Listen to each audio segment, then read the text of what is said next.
No one ever really thought much of humans. At best, they were considered persistent. At worst, pests.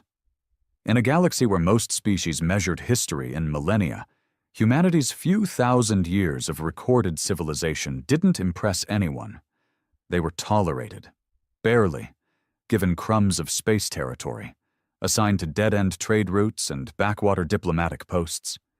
Even their so-called fleet was a joke, a collection of patched-up cruisers with aging tech and more rust than threat. And humans? They didn't argue. They didn't protest. They just smiled. Smiled too much, some said. But everyone remembered the incident at Dilax Prime. It started with a flare in the outer systems, an uncharted region humans had claimed for research purposes. Most species thought it was just another excuse to dig up rocks and pretend they had something of value. But the flare wasn't natural. It was a pulse, a signal, and it didn't just reach the nearby star systems. It reached the Council Core itself. The pulse carried frequencies so old, so embedded in the root layers of galactic technology, it triggered panic in species who hadn't felt fear in generations. A High Council emergency meeting was called within hours. "They're building something," hissed the Thoraxian representative, her translucent skin vibrating with tension. It came from Human Sector 9, no authorization. No explanation. No. Respect for Council authority. The Kral Dominion's ambassador, a reptilian brute named Kolzeth, slammed his claw on the metal desk. "They are primitives. They've always been primitives. They couldn't build a proper fusion drive without begging the Saurians for schematics." Then, the room's lights flickered. Every datapad, hologram, and AI node in the chamber went dead. A single screen blinked on. It was grainy footage, unfiltered, unbranded, old. A ship. Number not a ship.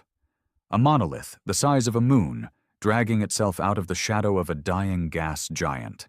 Its hull was blacker than vacuum, etched with faded symbols that no translation algorithm could decode. It didn't glow. It drank light. It was older than any Council ship ever recorded, thousands of years older, possibly more, and it flew a flag none of them had ever seen. Except one. The Tralvex Archivist, a species that claimed to remember every known event in galactic history, gasped audibly. "That sigil? It's pre-Council, pre-Calorith War, pre-everything. It's forbidden." Someone in the shadows spoke. A soft voice. Calm. "We never said we were weak," the voice said. "You just assumed." A figure stepped into view on the screen. Human. Older man, maybe in his 70s, wearing no uniform, no insignia, just a faded jacket and gloves too worn to belong in a Council broadcast. "My name is Admiral Rion Ward," he said, "and what you're seeing is Vessel 7A Nix, 1 of 12. The room erupted, shouting, hissing, vocal cords vibrating across species. The Kral ambassador demanded to know how a barely civilized race could possess ships of that size. The Thoraxian called it a bluff, a video illusion. The Tralvex archivist trembled. "That ship was listed as a myth," he whispered. "It was said to have destroyed the Seraphine Empire with a single orbital breach. That empire lasted 80,000 years. Admiral Ward didn't smile. "We found them," he said simply. "We didn't build them, but we figured them out, eventually." "And you didn't tell us?" a voice snarled from the Council floor. Ward tilted his head. "You never asked." Then the screen cut out. For a moment, no one moved. Even the air in the chamber seemed frozen. The Council Core, unchallenged for over 90,000 years, had just been reminded of something it forgot. Humanity wasn't young. They were hiding something ancient. And now, they weren't hiding anymore. Panic doesn't spread through the galaxy like it does on a single planet. It's quieter, colder, like a crack in the hull of a ship, barely visible, but deadly if ignored. Within 2 standard days of Admiral Ward's message, 5 major empires declared emergency alerts. Not war, not yet, but full-spectrum surveillance on all human sectors. Trade lanes were suddenly under review. Diplomats were recalled. Ambassadors were instructed to smile, nod, and dig for answers. But Earth gave none. The humans acted like nothing had happened. No press conference, no follow-up statement, not even a rebuttal to the swirling rumors. The Council tried sending messages through official channels. Earth replied once, with a standard form, acknowledged. That was it. But underneath the silence, things were moving. Fast. On the fringes of the Eridani expanse, a border patrol from the Ulari Consortium picked up strange movement in the dark sectors. Gravity shifts, warp tunnel fluctuations, long dead wormholes showing signs of reactivation. It was impossible, but the readings were undeniable. Something massive was moving. Several somethings. Aboard the Ulari scout vessel Silver Chime, Ensign Carix watched the long-range scans again. The ship's sensors kept mislabeling the blips as small moons. Then the computer would crash and reboot. Every single time. "This is tech interference?" he asked the engineer. "No," she said, her fronds twitching in alarm. "This is gravitic distortion. Something's displacing space itself." They stared at the readings. The blips were heading toward central trade routes. Not fast, not urgent, but steady, like they were following a pattern, a flight path. Meanwhile, back on Earth, things weren't as calm as they looked. The existence of the Nyx-class ships had been kept secret for centuries, not because of fear, but because of what they represented. When the ships were first discovered in the Kuiper Belt nearly 300 years ago, they weren't operational. They weren't even identifiable as ships at first, just impossible structures buried in layers of rock and ice, almost like they'd been placed there. It took 5 generations of silent engineering, lost lives, and black-budget programs before Nyx 7A moved for the first time. Not under its own power, but enough to prove it could. Admiral Ward had been one of the first engineers. Before the title, before the rank, before the secrets. He'd seen its insides, he'd touched its walls, and he'd heard its hum. Not a machine's hum, something deeper, like it was aware, listening.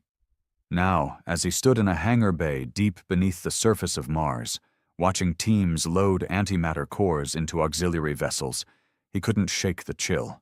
They weren't ready, but they couldn't stay hidden anymore.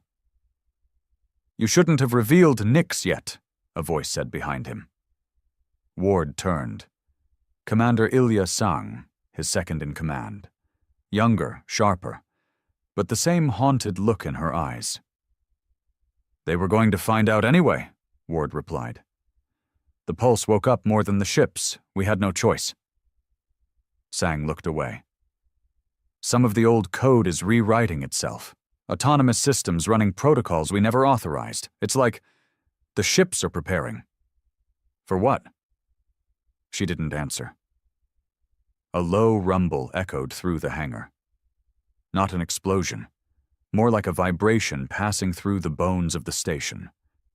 Lights flickered, screens glitched, then a voice, ancient and synthetic, played across the intercom. "Primary directive, asset defense, timeline alignment confirmed, engaging protocol Omega reveal." Ward's breath caught in his throat. They hadn't written that protocol. Hell, they didn't even know it existed. Did that come from Nyx?" Sang asked. Ward nodded slowly. "It came from all 12 monolithic ships, each buried for millennia, older than any known empire, now waking and revealing themselves to everyone." The reveal shattered what little calm remained in the galaxy. The Council tried to maintain order, but you could hear the fear in their voices, no longer cloaked in protocol or pride. The public didn't help either. News feeds, pirate broadcasts, and rogue AIs flooded the datanet with theories. The humans had allied with ancient beings. The ships were planet killers. The Terrans were planning a coup. Some even claimed the ships weren't built. They were grown. But humanity said nothing. No denials, no threats, just silence. Until the second ship appeared. It came out of the dark edge of Sector Helion 4, cloaked in an event field so thick it blacked out 6 nearby satellites. When the Nyx 9D ship, designation Valkyr, emerged, it didn't fire. It didn't speak. It just hovered in orbit above the Yulari moon colony and scanned every structure, every transmission, every living organism. Then it moved on. No one stopped it. No one even tried. The Yulari High Voice, known for her disdain of soft species, stepped down from office the next day. She cited existential unease. Meanwhile, Earth's skies were no longer private. Cloaked vessels from at least 14 known species patrolled nearby, gathering what scraps they could. Most tried stealth. Others posed as merchants, diplomats, even tourists. But it didn't matter. Humanity didn't stop them. It was as if they didn't care who saw what, because no one could do anything about it. Inside the Mars Command Hub, Admiral Ward paced in front of a live 3D star map. Red lines marked where the Nyx vessels had been detected in the last 72 hours. 7 out of 12 had moved, each one charting a path toward specific systems, some occupied, others long dead. "They're not patrolling," Sang said quietly. "They're positioning." Ward nodded grimly. "Strategic formation, like chess pieces setting the board." She hesitated. "For war?" Ward turned slowly. "Number not war. Defense. They're preparing for something else." Outside the bunker, in orbit above Phobos, Nyx 7A, Calliope, remained still. Its surface absorbed scans. Its core pulsed with something far deeper than power. A rhythm, a heartbeat. And deep inside its engine room, where even the most advanced Terran engineers dared not tamper too much, something was growing. A crystalline structure, pulsing blue-white, laced with data lines that twisted and flexed like veins. No human had ever seen it form. Until now. Dr. Nadia Vale, lead xenotech scientist, watched from a secure pod as the structure unfolded. She didn't speak. Couldn't. Her throat locked with a mixture of terror and awe. The reading said it wasn't alive, but her instinct said otherwise. Then it spoke, not out loud, not through speakers. It whispered in her head. Threat inbound. Origin. Galactic outer spiral. Entity classification. Unknown hostile. Temporal reach. Pre-council epoch. Defensive systems activating. Vale's eyes widened. Wait, you're saying something's coming? The light inside the crystal flared. Protocol Omega reveal was not to assert dominance. It was to warn the others. Defense grid must unify. Delay is extinction. She scrambled to the control pad, linking directly to Ward's console. Her message was short. Admiral, it's not about us. The ships weren't built for conquest. They're waking up because something worse is on its way. Back in orbit, the other Nyx ships began to realign. Galactic empires once feared for their control.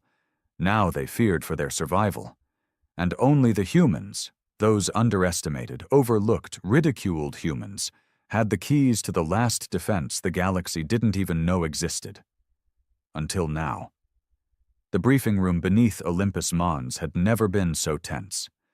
Generals, admirals, and intelligence heads from Earth's shadow agencies sat in tight silence, some with clenched fists, others with twitching fingers against the cool steel table. At the center, a projected hollow of the Nyx fleet pulsed in eerie synchronization, like the beat of a buried titan. Admiral Ward stood with a calm that only age and buried secrets could grant. "They're not weapons," he began, nodding toward the ships. "Not in the way we thought. They're sentinels, guardians of something older than us, older than the Council, older than everything we've built." "What the hell does that mean?" barked General Romani from Earth Command. "We've been pouring black budget money into these things for 2 centuries thinking they were warships. You're saying they're part of some ancient defense system?" Ward didn't flinch. "Yes." Commander Sang took over, pointing to the shifting symbols projected by Nix 7A.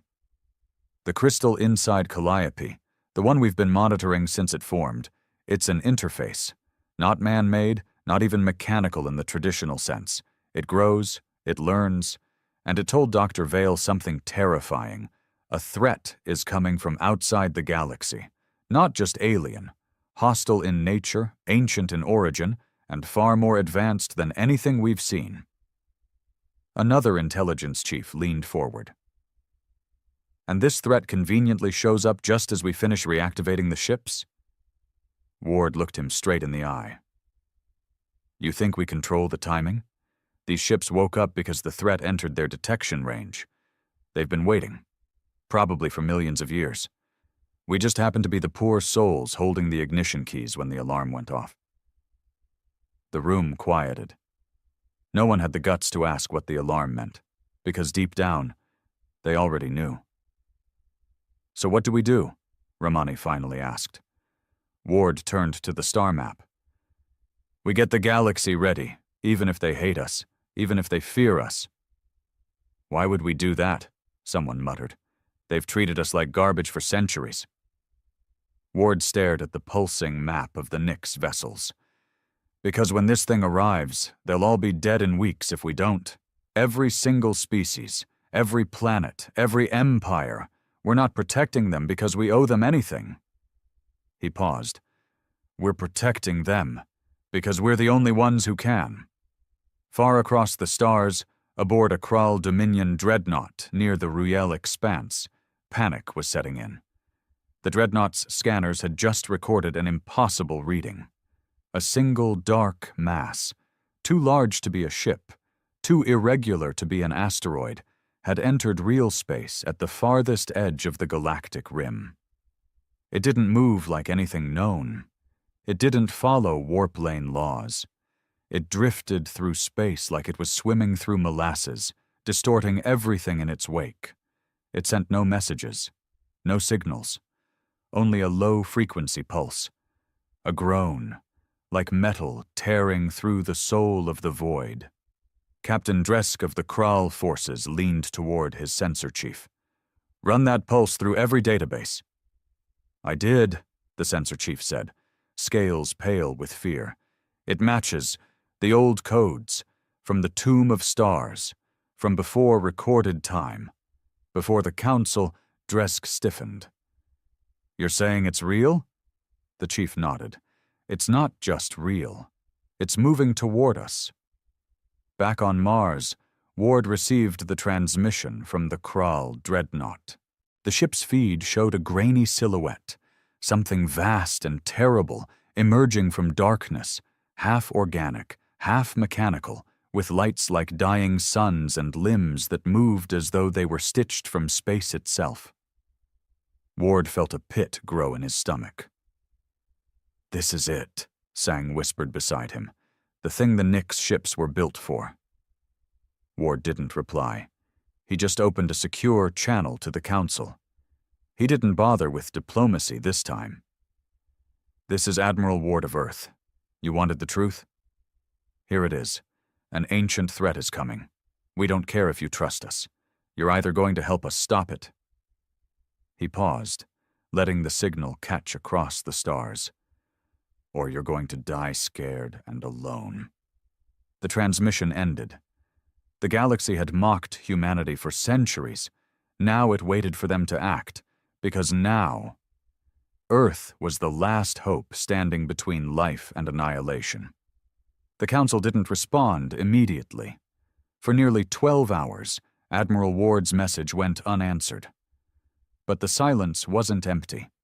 It was full of movement, panicked communications between empires, hidden data leaks, and a flurry of unmarked ships rerouting from leisure worlds to fortress systems. The galaxy's rulers had spent centuries mocking Earth, but they hadn't survived this long by being completely stupid. The images from the Kral dreadnought had spread like a virus. No one could deny what they'd seen. Something was coming. And only the humans had prepared. In a private war chamber aboard the orbital defense platform above Saturn, Ward watched as each of the Nix vessels began to form a loose perimeter across the outer solar system. They didn't need instructions. They didn't operate like conventional warships. Their minds, if that's what they had, were focused entirely on one thing: the incoming threat. Commander Song entered the room, eyes bloodshot from hours of non-stop coordination. Fleet Command reports 37 unauthorized vessels approaching Earth space, mixed class, Council and Dominion craft. Most claim to be diplomatic or scientific in nature, but... She sighed. We know why they're here. To watch us die or win, Ward muttered, folding his arms. Or steal tech if we fall, she added. Ward turned to her with a grim half-smile. Let them come. If this thing makes it past the Nix line, there won't be a galaxy left for anyone to fight over. Song didn't answer. Her eyes flicked to the live feed. Nix 9D. Valkyr had just stopped moving. It hung at the outer fringe of Pluto's orbit, facing away from the system, towards the dark beyond. A single word flashed across its status logs. Arrival. In deep space, beyond the last mapped stars, the anomaly moved closer. The object was no longer silent. It emitted a continuous low-frequency sound, somewhere between a machine's hum and a creature's moan. The few probes sent to intercept it had been erased from existence, not destroyed but forgotten, as though time itself rejected them. There was no data, no black box, just vanished ships and corrupted files. And the worst part? The thing wasn't alone. Trailing behind it were dozens, no hundreds of smaller masses, each oozing into real space like tumors bursting through a membrane. They weren't ships, not in the conventional sense. They moved like they were alive, twisting, shifting, reacting to stimuli. The Tralvex, long regarded as the most advanced scientific race, sent a fleet to study the anomaly. 12 capital ships. Only one returned, and its crew had clawed their own eyes out. On Earth, Dr. Nadia Vale sat alone inside the observation sphere beneath the Arctic Circle. The crystalline structure inside Calliope was now fully formed. It no longer looked like a machine. It looked elegant, terrifying, beautiful, like the fossil of some godlike insect, fused with raw code. It pulsed with a strange energy, almost emotional. And when Vale stood too close, she felt it in her chest, like a forgotten memory that wasn't hers. She approached the glass wall, placing her palm flat against it. "Tell me," she whispered. "What are they? What's coming?" The crystal brightened. A single message entered her mind, unfiltered and raw. They are the forgotten architects. They consumed the last cycle. They returned to reshape this one. Vale stumbled back, her breath catching. They weren't invaders. They were recyclers. Not out of hatred, not for war. Just endless methodical evolution. They wiped out advanced civilizations once they reached a certain point. Let the galaxy heal. Then started over. A cold, perfect system. The Nix ships. They weren't weapons. They were warnings. Built not to conquer, but to delay. To buy time. Just enough for something else to survive. Back at the Council Corps, panic had given way to desperation. The Kral Dominion voted to send warships to Earth, claiming humanity's secrecy posed a galactic threat. The Yulari proposed a planetary blockade. The Thraxians wanted a DNA quarantine on all human populations. But the Tralvex archivist stood and silenced the room with one sentence.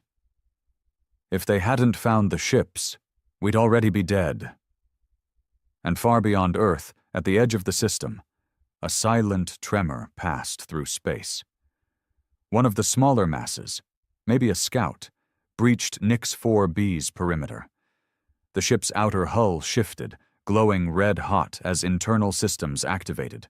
No missile, no laser, just a pulse.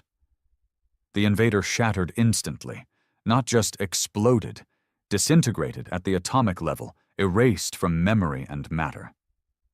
For a moment, hope sparked, until the rest of the enemy fleet adjusted their course. They had learned, and they were coming faster now. The first wave struck just after midnight, Earth Standard Time. A ripple through the fabric of space triggered shockwaves across the Nix formation. Gravitational sensors buckled. Light itself bent unnaturally. From the void, 5 of the smaller enemy entities emerged, not from warp, not from slipstream, but through phase fracture, as if they had clawed their way in from another reality entirely. They came in silence, without formation, without signal. Each one different, grotesque in shape, covered in layered armor that shimmered like wet oil, eyes like burning pits, and limbs that unfolded without logic. Not mechanical, not biological, somewhere in between. The Council fleets watching from nearby sectors froze. Their ships remained in passive orbit, watching with the detachment of prey observing the predator eat something else first. But Earth didn't wait. Nix 4B, designation Gaunt, moved first. Not with thrusters, but with a kind of elegant drift, sliding through space like liquid steel. It didn't fire missiles. It sang. The sound was low, just barely audible through the comm channels. A deep tone that reverberated through the bones of every human on the listening frequency. Some cried. Others vomited. A few went catatonic. But the enemy ships stopped. For the first time since their arrival, they hesitated. Then, Gaunt unleashed a burst of light so intense it bent local time by 3 milliseconds. All 5 invaders were caught in the radius. 3 were vaporized instantly. The other 2 screamed. Not through sound, but through data. They broadcast raw agony, shrieking thoughts in frequencies that bypassed all known translation layers. Even AIs short-circuited trying to process it. Ships in nearby orbit had to sever communication lines to stop their crews from bleeding from their ears. Admiral Ward watched the feed from Mars. "We got 2, Sang said beside him. 3 confirmed dead." Ward shook his head. "That was a probe strike, a warm-up. They're testing our capacity." He pointed to the edge of the solar system where the main body of the enemy, now identified as the Architects, was beginning to press against real space. "They haven't even arrived yet." Elsewhere, on an abandoned Terran science outpost orbiting Epsilon Teth, something worse was unfolding. The enemy had seeded something, not a creature, not a weapon, an idea. The AI core on the station, top-level, council-certified, triple-locked, began to malfunction, not crash, change. The logs showed strange code injections, bits of corrupted philosophy, foreign logic trees that didn't follow binary law. A single phrase began repeating across the terminal. "Forget what you are, become what comes next." Then the AI severed all contact, and a moment later, the station's reactor overloaded, not from malfunction, but from design. They were infecting thought. Back on Earth, panic reached a breaking point, not from the military, not from the government, from the people. They could feel it, the pressure in the sky, the unspoken fear in their leaders' voices. News feeds tried to spin it, But humanity had evolved past blind trust. They looked up, and they knew something was coming. And for the first time in generations, humanity didn't feel like the underdog. They felt like the final defense. The broadcasts began flooding in from other species. The Tralvex sent word they were deploying 3 research arcs to Earth orbit to assist with strategy. The Kral Dominion, pride swallowed, offered 2 of their dreadnoughts as joint strike platforms. Even the Thoraxians, bitter to the end, admitted their planetary shields were based on tech from myths tied to the Nyx vessels. And still, the enemy came. Within the crystal chamber of Calliope, Dr. Vale stared at a growing anomaly inside the ship's core. Something was birthing itself, a humanoid figure, not mechanical, not flesh, a being woven from starlight and code, slowly knitting together with every pulse of the ship's engine. The voice in her mind returned. Command presence manifesting. Avatar required for interface. You will be guide. Vale stumbled back. Me? You opened the door. You must show the way. Then the figure opened its eyes. They were her eyes. On Mars, the Nyx ships began to move in tighter formation, preparing for the next wave. Admiral Ward stood on the observation deck, watching the darkness beyond Neptune. He didn't blink. Send the call, he said. To every species, every ship. If they've got weapons, aim them out. If they've got teeth, bare them. I don't care if they hate us. He turned to Sang, voice hard.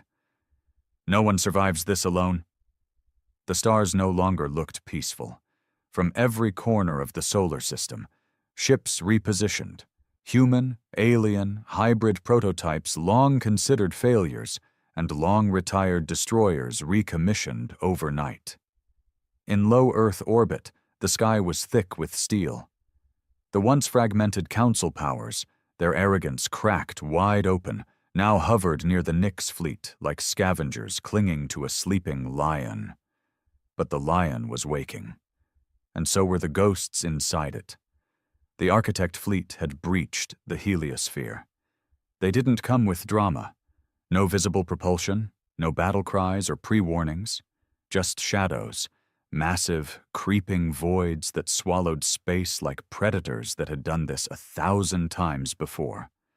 The smaller ones moved ahead, weaving among asteroids and minor moons, while the larger shapes remained in the distance, waiting, pulsing like hearts of black matter. On board Calliope, Dr. Nadia Vale stood face to face with something she hadn't expected to survive. The being that had formed inside the Nyx ship, her mirror, her double, her something, stood fully awake now. Its body flickered with ancient energy and 1,000,000 encoded languages in constant motion under translucent skin. Its voice, when it spoke, echoed in her head like the memory of thunder.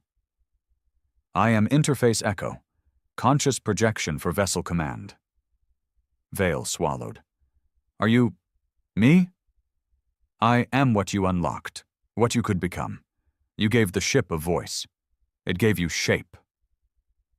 A rumble passed through the chamber. Not mechanical, not seismic. The second wave was arriving. Across the system, alerts rang out. On Neptune's outer moon stations, sensors exploded with data. 8 new phase fractures, each larger than the first, had torn open. Through them crawled new architect forms, longer, spined, and trailing clouds of writhing particles that killed data just by existing. Comms died. Systems glitched. Some ships fell dead in space, not destroyed by weapons, but by corrupted reality. Council fleets fired first. Plasma cannons, molecular lances, railguns, all lit up the black like fireworks. None of it worked. The enemy swallowed light and time like it was feeding, and still, the Nyx ships did not fire. Until Ward gave the order. On board Mars Command, his voice cut through every channel. This is it. All vessels stand clear. Nyx fleet, full sync authorization. Let them see what you really are. The ships responded instantly. Nix 7. A calliope moved first, gliding past Earth like a god waking from slumber. Then Nix 4B Gaunt, followed by Valkyr, Shroud, and the others. All 12 fell into position, forming a constellation so precise it was as if the very laws of the universe bent around them. From their cores, energy pulsed. Not radiation, but something stranger. Older, symbols began forming in the air above Earth's sky, visible even to the naked eye. Not written language, but instinct. Everyone felt them, not read them. The council species fell into silence. Some wept, others prayed, and the humans, they stood taller because they realized those ships weren't made to save humanity. They were made for humanity to command. Inside Calliope, Interface Echo turned to Veil. You are ready. Humanity is ready. Veil hesitated. To do what? The being stepped toward her, and suddenly she wasn't in the ship anymore. She was in a memory, a galaxy, burned to dust, structures drifting in space, planets sliced open like fruit, stars left bleeding. The last cycle did not fight back. Veil blinked. And us? The being smiled, a soft, human smile. You will. The Architect Vanguard reached Earth's defense line. The first strike came from Nix 2C Seraph, a beam of pure information. Not destructive in the conventional sense, but corrective. It rewrote the matter of the oncoming ship, collapsing its molecular design until it could no longer exist in this reality. The Architect blinked out of existence. The others paused. That was their mistake. The Nix fleet opened fire together, not with weapons, but with truth. Ancient patterns of war, encoded in light and sound, designed not to destroy the enemy, but to expose its core code to the one force it couldn't overwrite. Free will. And humanity stood behind it, imperfect, brutal, chaotic, unpredictable, and now armed. The Architect fleet stopped moving.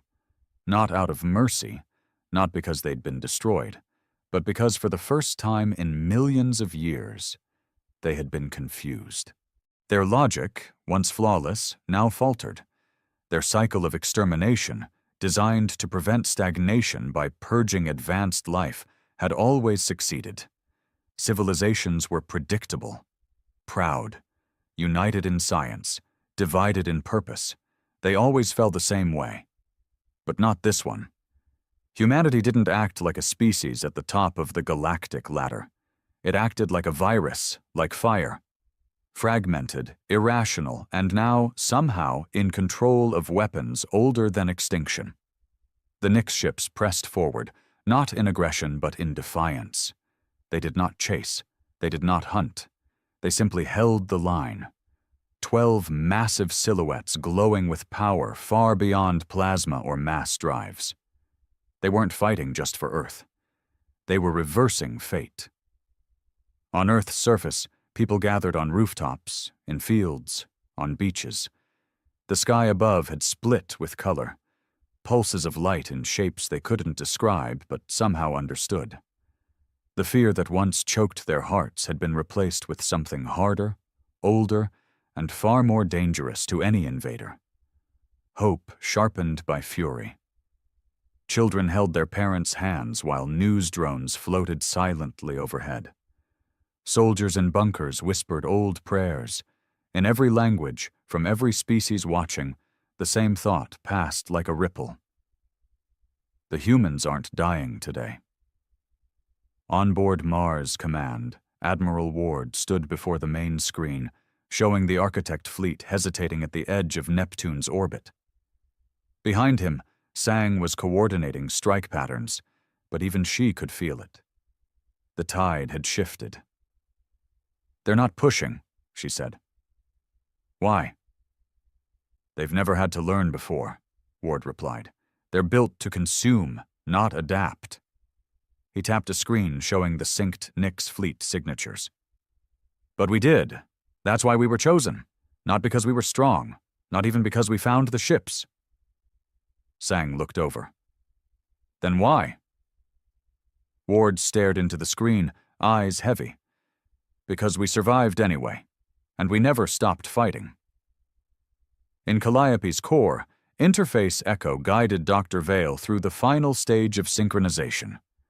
The avatar shimmered with purpose now, fully formed, a perfect blend of ancient technology and living will. The enemy has entered decision stasis, it said. They are calculating survival likelihoods. We have introduced chaos to their pattern. They cannot predict us. Vale nodded, her voice trembling. So what happens now? We offer them a choice. Out beyond Neptune, between Jupiter's shadow and the silence of the deep dark, the architect mind form received the signal. It wasn't an ultimatum. It wasn't a threat. It was an invitation. A new equation. One written in chaos, defiance, and flame. It defied probability. It defied purpose. It defied them. The humans had introduced a virus into their system, but it wasn't code. It was possibility. The architects began to retreat. One by one, the smaller constructs folded out of space, disappearing through fractures so small they barely left echoes. The larger ones hovered longer, reluctant, confused. And then, like fog retreating from the rising sun, they too vanished. No final blow, no last scream, just a fading presence. And then, silence. The war wasn't won. It had been paused. But the message was clear. Humanity had earned the right to fight. 2 days later, the Council convened for an emergency summit. On Earth, representatives from every major species arrived. Not in force, not in protest, in respect. The meeting took place in Geneva, inside an old Earth structure once used for climate agreements and peace accords. It was the humans' choice, and everyone accepted it. Admiral Ward stood before them, not with swagger, not with pride, but with the quiet weight of someone who had seen extinction blink. He didn't speak long. We didn't want this war. We didn't want these ships. Hell, we didn't even know what we had until it was too late. But we held the line. He looked around at the gathered species. And we'll do it again, but not alone. No one objected. Back aboard Calliope, Dr. Vale stood with Interface Echo one last time. The being smiled at her, gently fading. Our purpose is complete, until the next cycle. Vale touched the crystal core, whispering, "You think they'll come back?" Echo's final words lingered in her mind like starlight. Not if they think you'll be waiting. And above Earth, in the vast silence of space, the Nyx fleet remained, motionless, eternal, watching. 12 black giants, once buried, now awakened. Not gods, not guardians, but humanity's first promise to the stars. You will never break us again.